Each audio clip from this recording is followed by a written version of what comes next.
What's up, guys? Welcome to the channel. I'm about to go do some Uber Eats. One of the things that I notice is the people that order Uber Eats, they're people just like you and me. I would think the people ordering are wealthier because they're gonna spend on fees and then maybe tip. So I feel like they have money, but I've been pulling up to houses that are just like mine. It's very interesting. So people spend their monies in different ways, right? To me, doing Uber Eats, ordering the service is a luxury. I really don't see when to do it. I'm like, no, I could just save money. But for other people, they think about it, I'm saving time. I don't have to go anywhere. I guess it depends on people's lifestyle, right? For me, spending money on coffee at different coffee shops, I know it costs money, but I like doing it. And other people, like my wife, are like, why are you spending money on coffee? Just make coffee at home. And I see it. I thought about buying an espresso machine, but I ain't got money to spend right now. I'm laid off, no job at all. So I also wear this blazer and I try to look as nice as possible.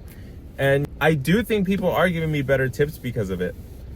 For example, this guy gave me a $5 tip after the services were $10. It means that he liked the way I dressed. Yesterday, something very cool happened.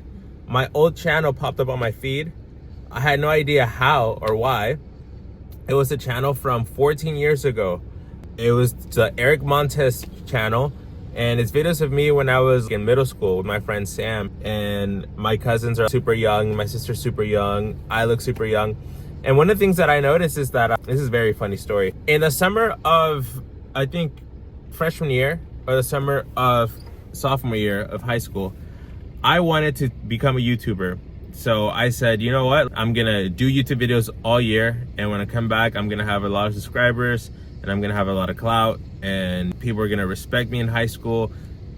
It's interesting because you do it more for the respect in high school than actual money, right? I knew I could get money, but I didn't know the value of money. I know the value of money, right? As a kid, if you were to give me $200, I would spend it on video games or maybe a bike or. But now you give me $200 and I think about it differently. So I never got to finish editing the video. I never got past the intro. And I uploaded publicly the videos of me saying, what's up, guys? What's up, guys? Because I was just focused on getting the right take. And I'm like, one thing I hate about summer, I just repeat myself constantly. And I noticed that I have that habit still, but obviously it's not as bad. I have this alter ego that I call One Take God. Me and Miguel know about this one. One Take God is basically a guy who can record a song or a video in one take. No need to do it again, just go. And for me, it's really hard. I don't know if it has anything to do with my dyslexia or whatever, but it's something that I have. And I really want to conquer it. I really want to be One Take God. I feel like I gotta try for that. I also talked to my wife about this whole money situation because, to be honest, so I'm just gonna be honest about the money situation and my relationship with my wife. So I was worried because I was like, are we gonna have enough money to pay the bills? And thank God we are. We're gonna have enough money to pay the mortgage and enough money to pay the utilities. Now you might say, oh, okay, you have enough money to pay the mortgage and the utilities. Why are you complaining about? Stop being sad.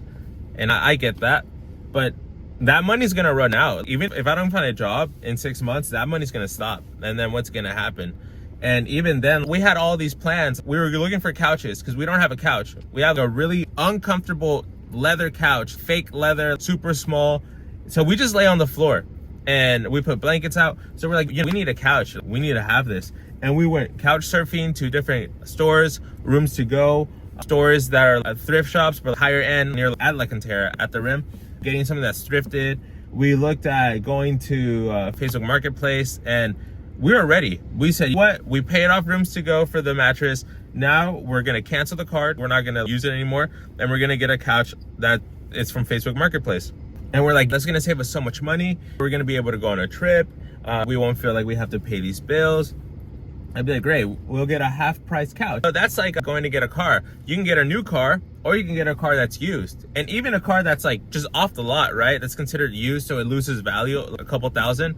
So it's like a couch too, dude. $1,400, right? Couches at Rooms to Go are $1,400, but you can find a couch like that on Facebook Marketplace for $700, so half off. And you just have to wash it really well. Make sure they weren't smokers, make sure they didn't have pets, and you'll be fine. So then out of nowhere, I get terminated from my job, laid off, literally out of nowhere, because they didn't promise, but they said, don't worry, everyone's fine. We're not going to have layoffs. A month in, 2 months, and then 2 months in, and then 3 months in, and then 3 months in, boom, I get a call, laid off from one day to the other. So all these plans that I have of getting a couch, and my wife's vacation trip that she spent so much money on my birthday in October, bought me a bunch of things that I liked. We went out and everything. She spent probably, I don't know, 500, 600. So of course I'm going to spend money on my wife back. But after this situation of me getting laid off, we're seeing that if we go for a vacation, we probably will struggle to pay the mortgage. I have to Uber Eats like a bunch. So we decided we can't go to the places that we wanted to go.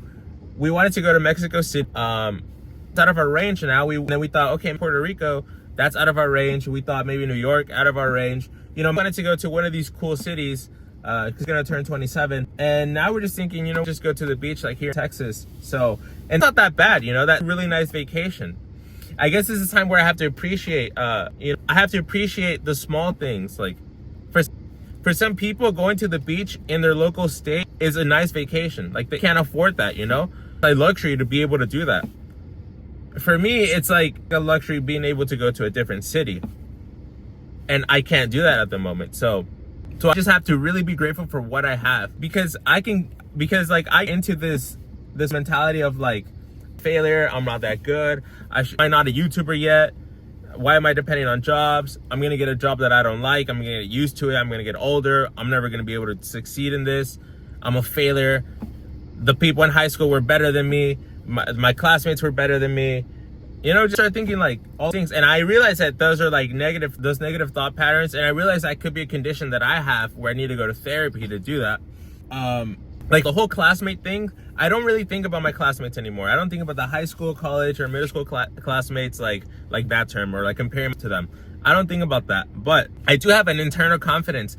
And my confidence comes from being able to know, and my confidence comes from believing that I will be successful in my YouTube, successful in whatever I want to do, as long as I just dedicate myself to that and I do it privately. Like, you know, do it like I want to be successful in guitar. I feel like I can, because all I have to do is go sit there and play guitar and look up videos and not give up. And I don't have to tell anyone. And one day I can just start shredding guitar somewhere in public, you know? Thing with YouTube, if I just grind it and make videos by myself, like consistent, I'm gonna be successful. But so many years have gone by that I see people that have blown up, and like they said, oh yeah, I like in 2022, and it's like, damn dude, like I in 2019 this current channel, and I'm still not at 100,000 subscribers. Like I'm not making enough money to be like you know, since 2019 I've only made $600. Like that's enough, you know.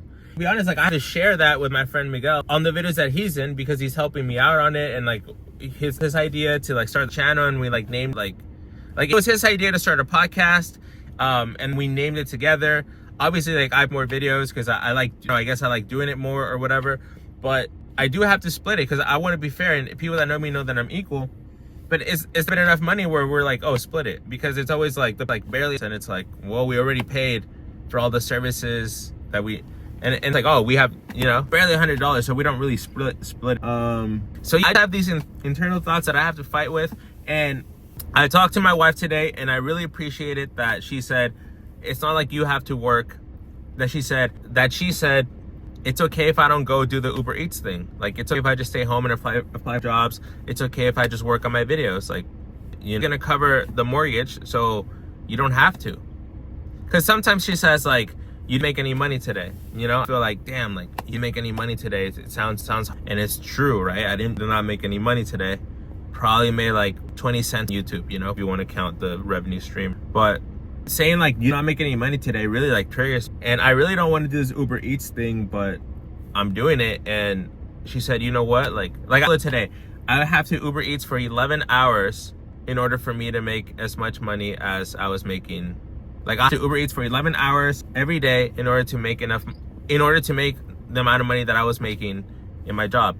And she said, you don't have to do that, like just 2 or 3 hours, like we fine, you know, $50, and the unemployment will cover the rest.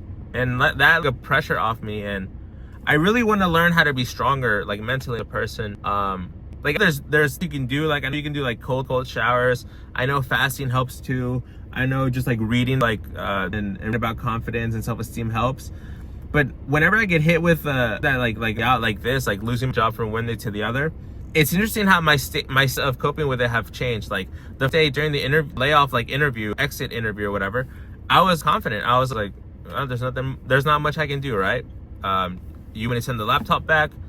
Who's gonna take over the projects? Okay, yeah. I asked for the letter of recommendation from you because they offered to give me that. The guy who literally fired me was telling me, I appreciate that you're taking this professionally. Because I'm assuming people freak the fuck out. They another lady too, so I think she freaked the fuck out too, especially because she was like or whatever.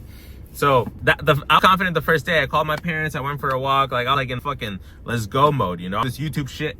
And then the second day I wake up and it's like fuck, like you know. The second, and then that night I'm just thinking in my head like fuck, unemployed. I gotta do all this. I gotta do all that. And then today I woke up and I'm like just fucking like I feel like sad. I feel drowsy, and I talked to my wife, and I feel like let's go. Let's get this done. So things I'm gonna do today is I'm gonna go do Uber Eats for 2 hours, and then I'm gonna mow someone's lawn. My wife offered my services, and I'm gonna go mow someone's lawn in Universal City, and there's another person that's also interested. And then after that, we're gonna go to the food truck and we're gonna take pictures of the menu, so pictures of the different plates, so we can have a digital menu for that business. And we're getting paid for all 3 of those. So, you know, think a grind like this, obviously it's not enough, but I gotta push through and always try to scale up and be a little entrepreneur. So, hey, thank you guys for watching. See you next time.